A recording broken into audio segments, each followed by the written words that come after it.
പരിശുദ്ധമായ നാമത്തിന് സ്തോത്രം ചെയ്യുകയും സ്തുതിക്കുകയും ചെയ്യുന്നു. കർത്താവിൽ അനുഗ്രഹീതരായ ദൈവമക്കളെ, ഒരു പ്രാവശ്യം കൂടി നാം ദൈവവചനം കേൾക്കാൻ പോവുകയാണ്. കർത്താവിൻ്റെ ഹൃദയത്തിൽ തന്ന ഒരു സ്വർഗീയ സന്ദേശം എൻ്റെ ഏറ്റവും പ്രിയരായ നിങ്ങളോട് പങ്കുവയ്ക്കാൻ ദൈവകൃപയിൽ ആശ്രയിക്കുന്നു, ദൈവത്തോട് പ്രാർത്ഥിക്കുന്നു. അതിനു മുമ്പ് നിങ്ങൾക്കെല്ലാവർക്കും വിനീതമായ സ്നേഹവന്ദനങ്ങൾ അറിയിക്കുന്നു. കർത്താവിൻ്റെ നാമത്തിൽ എൻ്റെ രക്ഷിതാവും കർത്താവുമായിരിക്കുന്ന വാഴ്ത്തപ്പെട്ട ദൈവത്തിന് നന്ദിയോടെ ഞാൻ സ്തോത്രവും സ്തുതിയും മഹത്വവും കരയറ്റുകയും ചെയ്യുന്നു. ഇന്നത്തെ ചിന്തയ്ക്ക് ആധാരമായി സങ്കീർത്തനങ്ങൾ 39 2-3 വാക്യങ്ങൾ ഞാൻ നിങ്ങളെ വായിച്ചു കേൾപ്പിക്കാം. 39-ാം സങ്കീർത്തനം 2-3 വാക്യങ്ങൾ. ഞാൻ ഉരിയാടാതെ ഊമനായിരുന്നു, നന്മയെ ഗണ്യമാക്കാതെ മൗനമായിരുന്നു. എൻ്റെ സങ്കടം പൊങ്ങി വന്നു, എൻ്റെ ഉള്ളിൽ ഹൃദയത്തിന് ചൂടുപിടിച്ചു, എൻ്റെ ധ്യാനത്തിങ്കൽ തീ കത്തി. അപ്പോൾ ഞാൻ നാവെടുത്ത് സംസാരിച്ചു. പടിക്കെട്ടുകൾ പോലെ ഘട്ടം ഘട്ടമാകുന്നത് പോലെ ഈ 2 വാചകത്തിനകത്ത് വ്യത്യസ്തമായിരിക്കുന്ന പല കാര്യങ്ങൾ ഉള്ളടക്കം ചെയ്യപ്പെട്ടിരിക്കുകയാണ്. 39-ാം സങ്കീർത്തനവും ദാവീദിൻ്റെ സങ്കീർത്തനമാണ്. അദ്ദേഹത്തിൻ്റെ ജീവിത സാഹചര്യങ്ങളുടെ പശ്ചാത്തലത്തിൽ അദ്ദേഹം ഒരു സാക്ഷ്യം പറയുകയാണ്. എന്താണ് പറയുന്ന സാക്ഷ്യം? ഒരിടവേളയിൽ ഞാൻ ഉരിയാടാതെ ഊമനായിരുന്നു, നന്മയെ ഗണ്യമാക്കാതെ മൗനമായിരുന്നു, എൻ്റെ സങ്കടം പൊങ്ങി വന്നു. ഇതൊരനുഭവമാണ്, നമ്മളൊക്കെ നേരിടുന്ന അനുഭവമാണ്.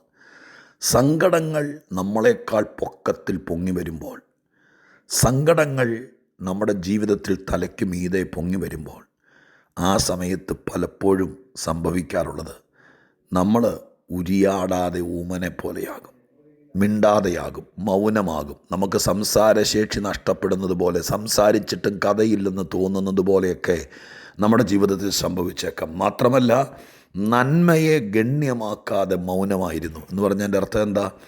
ഒരുപാട് കാര്യങ്ങൾ നമ്മുടെ മുമ്പിൽ നന്മയായിട്ടുണ്ട്, വാഗ്ദത്തങ്ങളുണ്ട്, നാളെക്കുറിച്ച് നമ്മോട് പറഞ്ഞിരിക്കുന്ന കാര്യങ്ങളുണ്ട്. ഇതെല്ലാം നമുക്ക് ഈ സങ്കടം കയറി ആക്രമിക്കാൻ തുടങ്ങിയാൽ, വലിയ വിഷയങ്ങൾ നമ്മളെ കൊടഞ്ഞു വലിക്കാൻ തുടങ്ങിയാൽ, ദൈവമായ കർത്താവ് നമ്മളോട് പറഞ്ഞിരിക്കുന്ന പല കാര്യങ്ങളും നന്മയാണ്. നിനക്കൊരു ഭാവിയുണ്ട്, നിൻ്റെ കുഞ്ഞുങ്ങൾ അനുഗ്രഹിക്കപ്പെടും, നിൻ്റെ ജീവിതത്തിലൊരു ശുശ്രൂഷ ദൈവം തന്നിട്ടുണ്ട്, നിനക്കൊരു കൃപയുണ്ട്, ആർക്കും തോൽപ്പിക്കാൻ കഴിയാത്തൊരു അഭിഷേകം. ഇതെല്ലാം നന്മയല്ലേ ദൈവമക്കളെ? നിങ്ങളിലേക്കൊന്ന് നോക്കിയേ. ഇത് പറഞ്ഞുകൊണ്ടിരിക്കുന്ന സമയത്ത് നിങ്ങളിലേക്കൊന്ന് നോക്കിയേ. നിങ്ങൾ വെറും കൊത്തിവെച്ച മൺപ്രതിമയാണോ? അല്ലല്ലോ.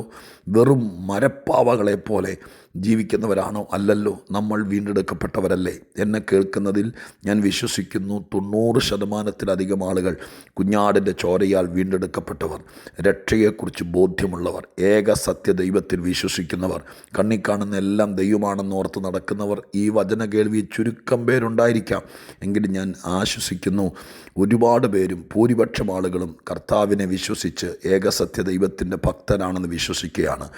രക്ഷിക്കപ്പെട്ടവർ, സ്നാനപ്പെട്ടവർ, പരിശുദ്ധാത്മാവിനെ ഉള്ളിൽ പേറുന്നവർ, ഒരുപാട് വാഗ്ദത്തങ്ങൾ കിട്ടിയവർ, ദൈവിക ശുശ്രൂഷയുടെ കൃപ ഉള്ളിലുള്ളവർ, ദൈവത്തിൻ്റെ ആത്മാവിനാൽ നടത്തപ്പെടുന്നവർ, ജീവൻ്റെ പുസ്തകത്തിൽ പേരുള്ളവർ, സർവശക്തനായ ദൈവം തൻ്റെ രക്തം കൊണ്ട് കഴുകി ശുദ്ധീകരിച്ചവർ, സ്വർഗീയ കോടതി നീതീകരിച്ചവർ. ഞാനിത് പറയാൻ നോക്കിയാൽ ഒരുപക്ഷെ 10 മിനിറ്റ് എൻ്റെ പ്രഭാഷണ രീതിയിൽ ഞാനിത് വിശദീകരിച്ചു പോകും. അപ്പോൾ എനിക്ക് പറയേണ്ട കാര്യം പറയാനുള്ള സാവകാശം കിട്ടാതെ പോകാം. അതുകൊണ്ട് നിങ്ങളുടെ ചിന്തയ്ക്ക് വിടുന്നു. അല്ല, ഞാൻ വീണ്ടും ചോദിക്കുന്നു, നിങ്ങളിൽ ഒരുപാട് നന്മയില്ലേ? സ്വർഗം നിങ്ങൾക്ക് തന്നിരിക്കുന്ന നന്മ, വീടോ കാറോ സൗകര്യങ്ങളോ പോട്ടെ, നമ്മുടെ ഉള്ളിൽ ദൈവം നിക്ഷിപ്തമായിരിക്കുന്ന കൃപയും കൃപാപരവും ആത്മാവും അഭിഷേകവും ഒക്കെ നന്മയല്ലേ? ഇതെല്ലാം ഉണ്ടെങ്കിലും ദാവീദ് രാജാവിൻ്റെ തലയിലെ കാട്ടിൽ നിന്ന് വിളിച്ചുകൊണ്ട് വന്ന് വീട്ടിൽ വെച്ച് വിരുന്നൊരുക്കി അഭിഷേകം ചെയ്തതാണ്. ആ അഭിഷേകം നിന്നെ രാജാവാക്കാനാ, നിൻ്റെ തലമുറയെ സിംഹാസനത്തിലിരുത്താനാ. അങ്ങനെയല്ലേ പറഞ്ഞിരിക്കുന്നത്? ഇത്രയും വലിയ നന്മ ആരോട് ദൈവം പറഞ്ഞിട്ടുണ്ട്? ആ നന്മ കൈവശമിരിക്കുമ്പോഴും സങ്കടം നമ്മളെ ആക്രമിക്കാൻ തുടങ്ങുമ്പോൾ ഈ നന്മകളൊന്നും നമ്മുടെ മനസ്സിൽ വരില്ല. അതാണ് അവിടെ എഴുതിയിരിക്കുന്നത്, നന്മയെ ഗണ്യമാക്കാതെ എന്ന് പറഞ്ഞാൽ വാഗ്ദത്തങ്ങളും ദൈവം ഉണ്ടെന്നുള്ള ബോധ്യമൊക്കെ അന്നേരം നമ്മൾ മറക്കുന്നേ. ഗണ്യമാക്കില്ല എന്ന് പറഞ്ഞതിൻ്റെ അർത്ഥം അതൊന്നും നമ്മുടെ മുമ്പിലേക്ക് വരില്ല. സൂര്യനെ കരിമേഘം മറയ്ക്കുന്നത് പോലെ വാഗ്ദത്തങ്ങളെയും ദൈവം നമുക്ക് പറഞ്ഞിരിക്കുന്ന കാര്യങ്ങളെയും എല്ലാം നമ്മൾ മറക്കും. ഒരു രോഗം വന്നാൽ മതി, ഡോക്ടർ എന്തെങ്കിലും പറഞ്ഞാൽ മതി, സൂക്ഷിക്കണം, ഒരു ഓപ്പറേഷൻ വേണം, ബയോപ്സിക്ക് അയക്കണം എന്നൊക്കെ പറയുമ്പോഴേക്കും സങ്കടം പൊങ്ങി വരും. ഞാനുൾപ്പെടെ മനുഷ്യൻ്റെ പ്രശ്നമാണിത്. ചേമ്പും താള് പോലെ തളർന്നിട്ട് കട്ടിലേക്കറി ഒരു കിടപ്പ് കിടക്കും. പിന്നെ നമ്മൾ തീരുമാനിക്കും, മനസ്സ് പറയുന്നത് എന്താ? നമ്മുടെ ശവടക്കിനെക്കുറിച്ചും നമ്മൾ ശവപ്പെട്ടി മേടിക്കുന്നതിനെക്കുറിച്ചും നമ്മുടെ ശവടക്കിന് ശേഷം ആൾക്കാർ പപ്സും പഴവും കഴിക്കുന്നതിനെക്കുറിച്ചൊക്കെ ആയിരിക്കും നമ്മുടെ മനസ്സിലെ ചിന്ത. കാരണം എന്താ? സങ്കടം കയറി ആക്രമിച്ചു. പറക്കമുറ്റാത്ത കുഞ്ഞുങ്ങൾ. എൻ്റെ പൊന്നു പ്രിയപ്പെട്ടവരെ, ഞാൻ നിങ്ങളെ ആത്മാവിൽ തട്ടിയുണർത്തിക്കൊണ്ട് പറയട്ടെ, എത്രയോ നന്മയുടെ വലിയ ഡിപ്പോസിറ്റുകൾ ദൈവം നിങ്ങളുടെ അകത്തിട്ടിട്ടുണ്ട്. നിങ്ങളൊരു സുവിശേഷകനല്ലേ? നിങ്ങൾ പ്രാർത്ഥിക്കുന്ന ഒരാളല്ലേ? നിങ്ങൾ മറ്റുള്ളവരെ ഉറപ്പിക്കാൻ കൃപയുള്ളവരല്ലേ? സ്വർഗം നിന്നെ കൃപയുള്ളത് കൊണ്ടല്ലേ സ്വന്തം ഗ്രാമത്തിൽ നിന്ന് പട്ടണങ്ങളിലേക്കും അവിടുന്ന് രാജ്യങ്ങളിലേക്കും ആളുകൾ നിന്നെ ക്ഷണിച്ചു കൊണ്ടുപോയി അവരുടെ വീട്ടിലിരുത്തി നിന്നെ പ്രാർത്ഥിപ്പിച്ചത്? നിന്നിൽ ചില നന്മയുള്ളത് കൊണ്ടല്ലേ? ആ നന്മയെ സങ്കടങ്ങൾ മറക്കരുത്. ഇവിടെ എഴുതിയിരിക്കുന്നു, ഉരിയാടാത്ത ഊമനെ പോലെ, നന്മയെ ഗണ്യമാക്കാത്ത മൗനനെ പോലെ. അങ്ങനെ ആയിപ്പോയി. ഇതിൽ നിന്നെങ്ങനെ രക്ഷപ്പെടാം? അതാണ് ഇന്ന് നിങ്ങളുമായി പങ്കുവയ്ക്കാൻ ആഗ്രഹിക്കുന്നത്. എന്നെ കേൾക്കുന്ന പ്രിയപ്പെട്ടവരോട് ഈ സന്ദേശത്തിനെ 2 ഭാഗമായി തിരിക്കാം. ഒന്ന്, ആദ്യം നാം തിരിച്ചറിയണം, ഒരുപാട് നന്മ എന്നിൽ വസിക്കുന്നുണ്ട്. ഉണ്ട് ബ്രദർ. നീ ഒരുപക്ഷെ സങ്കടത്തിലും പ്രയാസത്തിലും കഷ്ടത്തിലും കടഭാരത്തിലും രോഗത്തിലും ബുദ്ധിമുട്ടിലും കുടുംബ പ്രശ്നത്തിലും കുഞ്ഞുങ്ങളെക്കുറിച്ചുള്ള ആവലാധിയിലും ഞെരുക്കത്തിലും ഒക്കെ കിടക്കുന്നത് കൊണ്ട് നീ അത് മറക്കുകയാണ്. ഒത്തിരി നന്മകൾ ഉണ്ട്. ഒരുപാട് നന്മകൾ ഒരു പാടത്ത് വിത്തിട്ടിരിക്കുന്നത് പോലെ നിന്നിൽ ദൈവം വിതച്ചിട്ടുണ്ട്. അതൊന്നും മുളയ്ക്കാൻ അനുവദിക്കണ്ടേ? അതൊന്ന് വളരാൻ അനുവദിക്കണ്ടേ? അത് അനുവദിക്കാതെ സാത്താനും കൂട്ടരും സങ്കടങ്ങൾ സമ്മാനിച്ച് അതുമാത്രം ഇങ്ങനെ വലിയ ഹോർഡിങ്സിനകത്ത് വലിയ പരസ്യ ബോർഡ് എഴുതി വച്ചിരിക്കുന്നത് പോലെ നിൻ്റെ സങ്കടങ്ങളെ നിൻ്റെ മുമ്പിൽ പ്രദർശിപ്പിക്കുക. പക്ഷെ മറന്നു പോകുന്നു, ഗണ്യമാക്കാതെ പോകുന്നു നമ്മളിൽ നിക്ഷിപ്തമായിരിക്കുന്ന നന്മകൾ. ഇന്ന് ഞാൻ നിർബന്ധിക്കുന്നു, എൻ്റെ കൂടപ്പറപ്പുകളുമായി ഞാൻ നിർബന്ധിക്കുന്നു, സങ്കടങ്ങളെയും ഭാരങ്ങളെയും നിങ്ങൾ താലോലിക്കാതെ നിങ്ങളിലുള്ള നന്മകൾ ഒരു പേപ്പർ എടുത്ത് എഴുതാമോ? ഞാൻ എഴുതാൻ നോക്കുവാണെങ്കിൽ എന്തെല്ലാം കാര്യം എഴുതും. മണ്ഡനായിരുന്ന, വിദ്യാഭ്യാസമില്ലാതിരുന്ന, ചുരുണ്ടുകൂടി ഒരു ചെറിയ ഗ്രാമത്തിലൊതുങ്ങിയ എന്നെ ദൈവമായ കർത്താവ് കൃപ തന്നു. പുത്രൻ്റെ ചോരയാൽ കഴുകി. ഞാനത് ആവർത്തിക്കണ്ടല്ലോ, ഞാൻ പറഞ്ഞതാണല്ലോ. ശുശ്രൂഷ തന്നു, വചനം തന്നു. എത്രയോ നന്മകൾ എന്നിലുണ്ട് പ്രിയരെ. അതിനെ മറയ്ക്കുന്ന സങ്കടങ്ങൾ അത് അപകടമാണ്.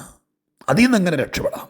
അടുത്ത വാക്യം കൂടി ചേർത്ത് വായിച്ചതിന് എൻ്റെ ഉള്ളിൽ ഹൃദയത്തിന് ചൂട് പിടിച്ചു. ഒരു തണുത്ത മനുഷ്യനായി ജീവിച്ചാൽ എന്നും സങ്കടം നമ്മളെ വല്ലാതെ ഉപദ്രവിക്കും. എന്നാൽ ഹൃദയത്തിന് ചൂട് പിടിക്കണം. എങ്ങനെ ചൂട് പിടിക്കും ഹൃദയത്തിന്? അതിന് താഴെ എഴുതിയിരിക്കുന്നത്, ധ്യാനത്തിങ്കൽ തീ കത്തി. അപ്പോൾ എൻ്റെ മൗനത മാറി, നാവെടുത്ത് സംസാരിച്ചു. ആരും വന്ന് എൻ്റെ മോനെ നീ ഇങ്ങനെ ഇരിക്കല്ലേടാ, നീ ഒന്ന് എഴുന്നേറ്റ് മുടി വെട്ടടാ, ഒന്ന് കുളിക്കടാ, ഇച്ചിരി എന്തെങ്കിലും കഴിക്കടാ എന്നിങ്ങനെ ചുമ്മാ പറയും. ഒരു ശൈലിയായി മാറി. ചിലർക്ക് അങ്ങനെ കുറച്ച് കേട്ടെങ്കിലേ നമുക്കൊരു സുഖം കിട്ടുള്ളൂ ആൾക്കാരെ കൊണ്ട്. അത് ചിലപ്പോൾ ഞാൻ ഒരുപാട് സ്ഥലങ്ങളിൽ പോയി സൈലൻ്റായിട്ട് ആളുകളെ ശ്രദ്ധിക്കുന്നതാണ്. ഒരു കല്യാണത്തിന് പോയാൽ, ഒരു വീട്ടിൽ പോയിരുന്നാൽ, നമ്മുടെ വീട്ടിൽ തന്നെയാണെങ്കിലും ചില ആൾക്കാരുണ്ട് അങ്ങ് നിർബന്ധിക്കുക, എടാ മോനെ എത്ര നേരമായില്ലടാ എഴുന്നേക്കട്ടെ. ഇതങ്ങ് ശീലമായി അവന്. ഇപ്പം അമ്മ അങ്ങനെ ഒരു 15 മിനിറ്റ് പറഞ്ഞില്ലെങ്കിൽ അവൻ എഴുന്നേക്കില്ലെന്നുള്ള പരിവായി. തഴമ്പിച്ചവൻ. പെങ്കൊച്ചാണെങ്കിൽ അങ്ങനെ തന്നെയായി. എന്തെങ്കിലും കഴിക്കടി കൊച്ചേ.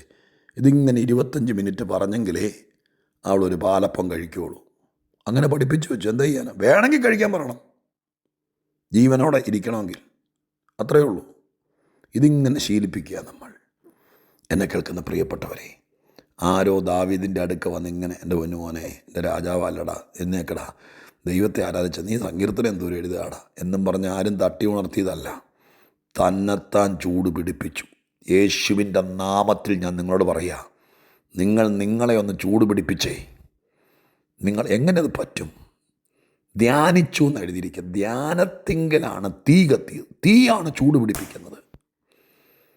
എന്താണ് ധ്യാനിച്ചത്? നിങ്ങൾക്കൊന്ന് ഊഹിക്കാൻ പറ്റുമോ? എന്താ ധ്യാനിച്ചത്? ദൈവത്തെ.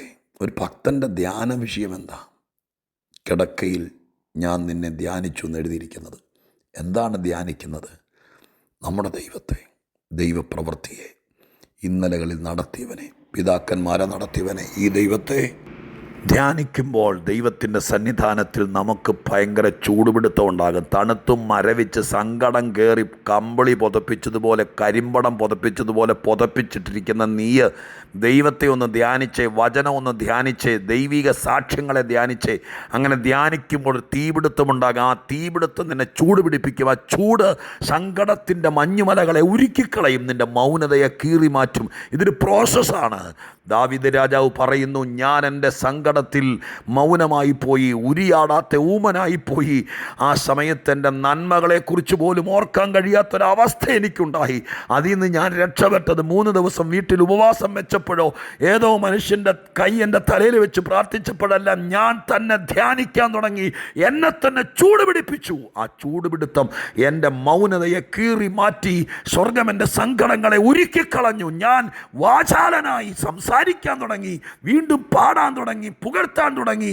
എൻ്റെ ജനത്തെ ഞാൻ അഭിസംബോധന ചെയ്യാൻ തുടങ്ങി.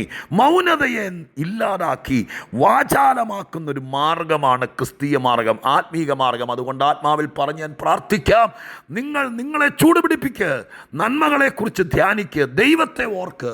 പരിശുദ്ധ ദൈവം അത് ചെയ്യട്ടെ. ഞാൻ നിങ്ങൾക്കായി പ്രാർത്ഥിക്കാം. പരിശുദ്ധനായ ദൈവമേ, ഞങ്ങളുടെ സ്വർഗീയ പിതാവേ, കരുണാർദ്രനായ കർത്താവിൻ്റെ തിരുമുമ്പിൽ ഞങ്ങൾ ദൈവത്തോട് പ്രാർത്ഥിക്കുന്നു. നാഥ, മനുഷ്യ ജീവിതത്തിൽ ആക്രമിച്ച് കയറി വരുന്ന പ്രശ്നങ്ങൾ, സങ്കടങ്ങൾ, ദുഃഖങ്ങൾ, മനോഭാവങ്ങൾ, വേദനകൾ, രോഗങ്ങൾ, കഷ്ടങ്ങൾ, ദാരിദ്ര്യങ്ങൾ, ഇതെല്ലാം ഞങ്ങളെ കമ്പിളി പുതപ്പിച്ച് കടത്തുന്നത് പോലെ കടത്തുമ്പോൾ, ഞങ്ങൾ മൗനമാകുമ്പോൾ, ഞങ്ങൾ ദൈവമേ ഉരിയാടാത്ത നാവിറങ്ങിപ്പോയവനെ പോലെ ആകുമ്പോൾ, ഞങ്ങൾ ഓരോ ദിവസവും ഇഞ്ചിഞ്ചായി കുഴിയിലിറങ്ങുന്നത് പോലെ ആയിത്തീരുമ്പോൾ, ഞങ്ങളെ തന്നെ ചൂടുപിടിപ്പിച്ച് തിരിച്ച് കയറി വരാനുള്ളൊരു മാർഗമാണിതെന്ന് ഞങ്ങൾ തിരുവെഴുത്തിലൂടെ കണ്ടതുകൊണ്ട്, അനുഭവസ്ഥരിലൂടെ സാക്ഷ്യമായി കണ്ടതുകൊണ്ട് ഇന്നത് കേൾക്കുന്ന പ്രിയപ്പെട്ടവർക്ക് വേണ്ടി പ്രാർത്ഥിക്കുന്നു.